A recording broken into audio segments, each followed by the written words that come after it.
This is Mrs. Lopez from Mountain View, and we're going to go back to main idea and detail to use these things to create our summary. So when we're looking at the second slide, at the life cycle of a frog, a good summary starts with the main idea of the original piece. So if we look at our graphic organizer, we say that the main idea is the life cycle of a frog has many stages. So when I go to my summary and I want to type it, I would start off with, there are many stages to the life cycle of the frog. So I would start with the main idea. Ooh. Then I want to include details that support the main idea.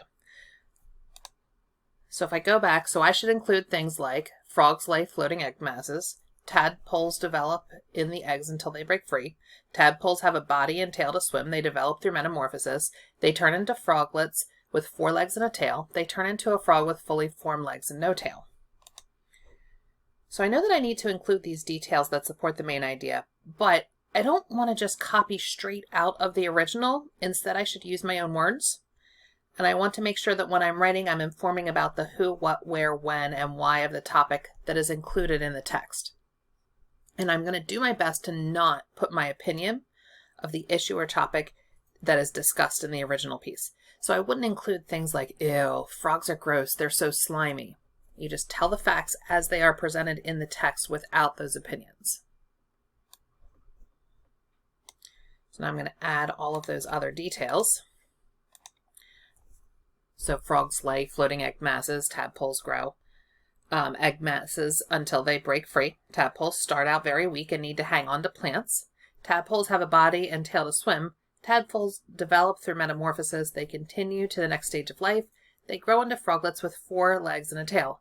Finally, they turn into a frog with fully formed legs and no tail. So interesting, there's some things here like tadpoles start out very weak and need to hang on to plants.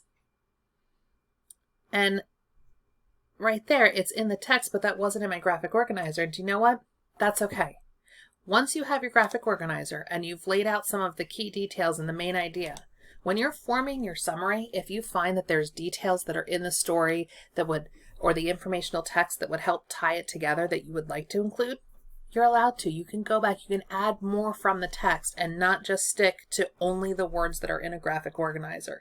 You can go back to the main text and add in things with your own voice that you feel are important, so long as they're all related to the many stages of the life cycle of a frog, which was the main idea here. And everything that's included does.